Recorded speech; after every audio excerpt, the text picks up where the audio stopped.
Here are the first 3 areas of your budget that you need to look at cutting when money gets tight.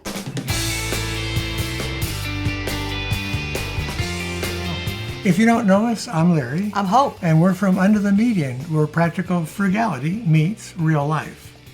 We've all had it happen, right? So we, in general, live pretty frugally. We go along, something unexpected happens, or let's just say prices keep going up.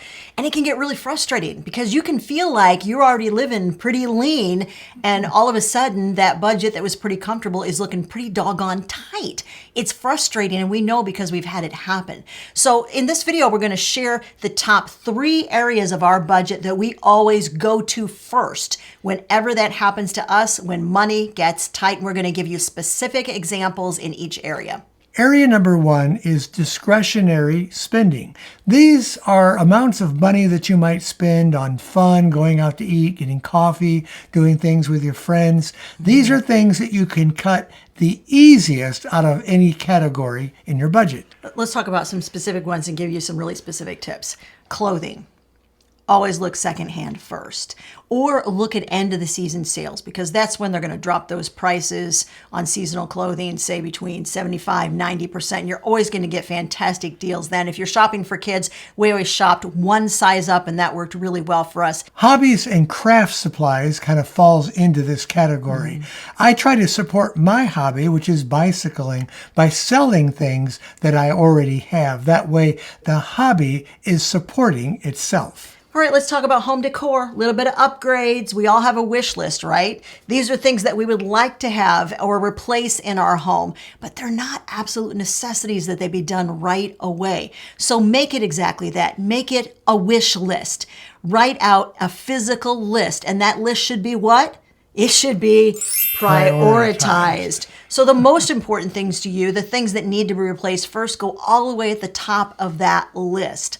In the category of entertainment and outings, you want to make sure that you're not spending any extra on tickets or things that cost money. There are so many things in our community that are free. Your public library can help you get a list of those things. You can go on Facebook and find so many things right in your community that are free and won't cost you any extra. Convenience foods and snacks. Now, I love my snacks. He does. I love eating foods that maybe aren't the best for me. They're not the worst for me. Eliminate those right now while you're tight on money and go back to them at a later time when you can afford them. Let's talk about some more ways, some more places in your budget where you can find areas to cut. But before we do, if you're enjoying these tips, do us a couple of big favors. Scroll up, give this video a like, and make sure you subscribe to Under the Median. And then if you'd like a whole list of ideas, ways that you can dramatically cut 10 different expense areas in your budget, we have a free guide for you. It runs you through each of those areas step by step and gives you a checklist. It's free, as I mentioned, and I'll make sure that there's a link in the video description. Area number 2 is reoccurring expenses. These are ongoing expenses that show up throughout the month. Subscriptions, great example. We all have them. I have a question for you though. Could you make a list of every single subscription that you pay for once a month, once a quarter, biannually, or annually? Can you list all of them? Because believe it or not, there are a lot of Americans that can't do that. Make a list, and then next to the item, I want you to say how much it's costing you per month, and then do the math. You're going to extrapolate that number out, and you're going to multiply it by 12. Why? Because that's what it's really costing you per year. And then the 4th column is going to be, when is that subscription due? How often is it due? This is a subscription audit. We suggest doing it about twice a year, which is how often that we do it. And we make determinations. Are we really using this subscription? Are there different perks associated with this subscription that we're not even using? Because if we're not using it, then we're probably going to do away with it. Cell phones, cell phone subscriptions, it's something you pay for every single month. Mint Mobile. We talk about them all the time because we've had them for several years, and we really truly do like having Mint as our monthly phone service. Yeah. We use the $15 a month plan, and it works really great for us. We'll make sure that we leave a link to Mint, but there's also other lower cost avenues of getting that cell phone subscription without paying the full price. Home services like pest control or lawn maintenance, any of those kind of things, you can cut back on them. You can price them out. Price them out and see if there's a cheaper way that you can do something. Maybe if they're doing lawn service, they don't have to do all the trimming. Maybe you can do some of the trimming, and there's some other things that you can do to help support that. Find a way to cut the prices down on your home services. Our son offered that when he mowed lawns, and it was one price for just doing the basic lawn mowing job. But if he did the trimming, that was an extra that was tacked on. Insurance coverage extras. Now, these aren't the fact that you have to have insurance like automobile insurance, home insurance. We all have to have those. But do we have to have everything involved with those? There might be some things you can cut down on. You might even check rates at other companies to see if they're cheaper. You might raise your deductibles. That's the easiest way to cut that expense back, is to raise your deductibles up. Make sure that you have an emergency fund that's funded with that amount of money in case the unexpected really truly does happen. But if you raise those deductibles, it's going to lower your premium payment. You can also pay insurance once a year instead of, say, once a month or once every quarter. And generally when you do that, because we've done it, we did it with our life insurance policies. We went from paying quarterly to paying once a year, and they knocked 8 or 9% off of the cost of it because we were paying it annually instead of paying it every quarter. Area number 3 is variable household costs. And one of the first of these is your transportation costs. That's everything that has to do with all the running that you do for errands in your car. Make sure that you batch all those trips. Make one trip maybe once every 2 weeks. Go to all your places and plan each one so you're going to the closest one next, and you're not doing any extra driving that you don't have to. We do this periodically. I call it fun. Larry calls it maybe not so much fun, but I call it fun, where we list all of our major categories. Let's say household. What does it take for you to live where you're living? You have a mortgage or you have rent payment, so that's the biggest thing goes at the top of there, but that's not everything associated with continuing to live where you live. So we take that broad category, we break it down to what are we paying for in this specific area. And I was reminded of that because you talked about the car, what cars were costing you, because it's not just, even though we have a paid for car, we set money aside every single month in an account to replace that car when that car wears out. So basically, we are paying a car payment, but we're paying it to ourselves into a special fund that we have set aside for that. We created a sinking fund for replacing the car. All of that, plus your insurance, plus your gasoline, plus anything else associated with your car, write it down under that broad category. That's how you find these areas, guys, that are kind of hidden in your budget, where you're paying for a service that maybe you could cut back on or cut out. Utilities is another subcategory of your variable household costs. And there are so many ways to cut back on your utilities. You can unplug anything that uses phantom power, turn off lights in rooms that you're not in, cut down the lights in a room that you're in so you're not burning all the lights that you have to. Find appliances that use the least amount of electricity when you're doing your cooking. There's so many ways to cut back in this category. Here's a variable cost that everyone has. And some people think they literally can't cut it back, and that is food costs. First of all, if you're estimating what you're spending on food, you are undoubtedly underestimating what you're spending on food. Get a handle on it. Know exactly not only how much you're spending every month, but what are you buying?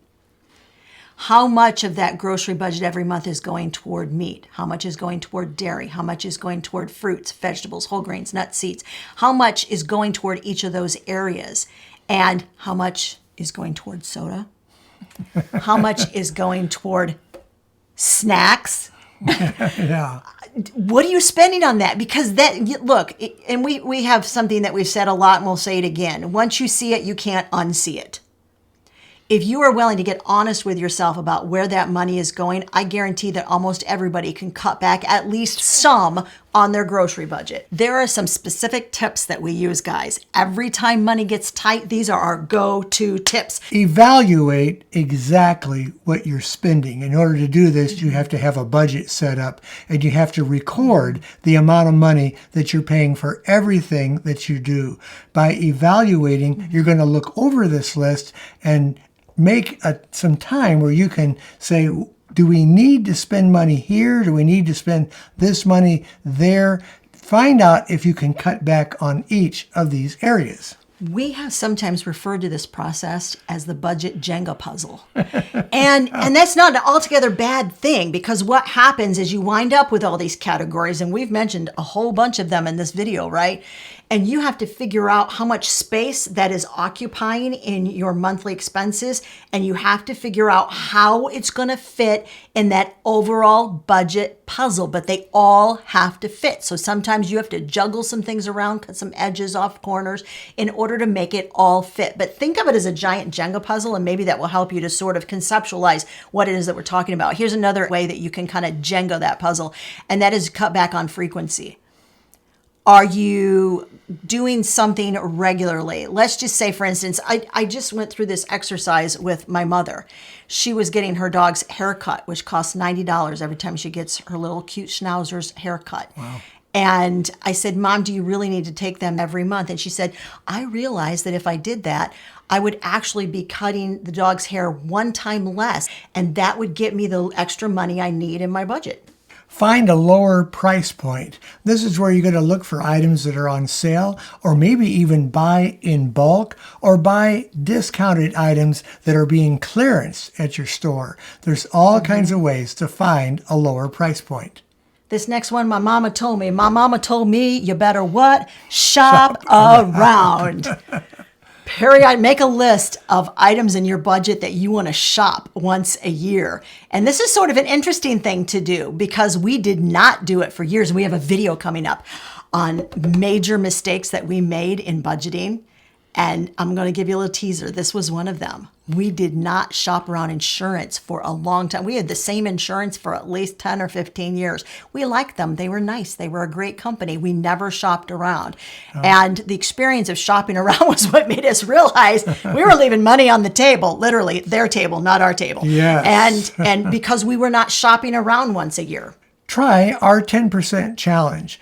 Apply this to one specific category in your budget and see if you can cut it back by a total of 10%. 10% isn't that much. Remember, you're going to be paying 90% of what you're paying before. It's amazing how much this adds up when you start utilizing it. Yeah, because we did it on almost every single budget category. We utilized the 10% challenge. The first time we ever did it was when we were saving up money to pay cash for the home that we're living in. And I said, boy, that budget's tight. And Larry said, get it, because I don't care if we save nickels and dimes. We're going to move out of this house and find a new home.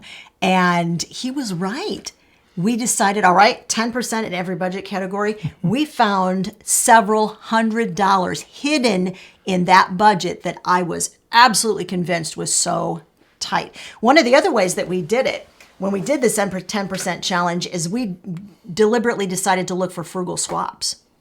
We're doing this more expensive thing. What can we swap that is less expensive? We can still do that thing, whatever it is. We'll just do it far less expensively. And frugal swaps are one of the ways that we still save money to this day. Now, if you want to know about the 40 of those frugal swaps that we still do every month, we did a video. We showed you exactly what those swaps are and how you can do them for yourself. That video is right over there.